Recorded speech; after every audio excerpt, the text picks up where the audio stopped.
តងជាមួយអាហារដែលអ្នកជំងឺទឹកនោមផ្អែមត្រូវជៀសវាងទី1គឺពពុះខ្លាញ់បាទចាអញ្ចឹងត្រូវជៀសវាងអាហារណាសាច់ណាដែលមានខ្លាញ់ជាប់ច្រើនតែម្ដងយើងដឹងថាសាច់ជ្រូកគឺផ្ទុកខ្លាញ់ច្រើនជាងសាច់គោហើយបើសាច់គោសាច់សុទ្ធក៏ល្អជាងសាច់គោដែលជាប់ខ្លាញ់ដែរអញ្ចឹងត្រូវចាំទី1គឺត្រូវបន្ថយខ្លាញ់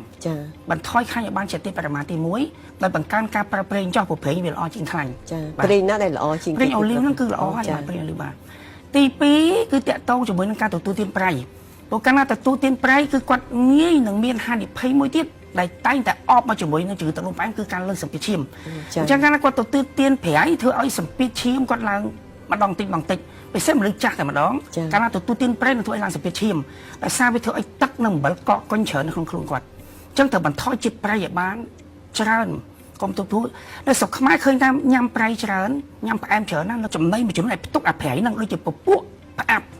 ដូចជាផ្អកដូចជាប្រហុកដូចជាត្រីប្រៃដូចផ្អកកពឹសកុំផ្អាប់ទាំងអស់នេះសិតតែដាក់អំបិលច្រើនណាស់ទី3ត្រូវបន្ថយខ្លាញ់ត្រូវបន្ថយប្រៃហើយត្រូវបន្ថយសារជាតិដែលផ្អែមខ្លាំងបាទសារជាតិដែលផ្អែមខ្លាំងហ្នឹង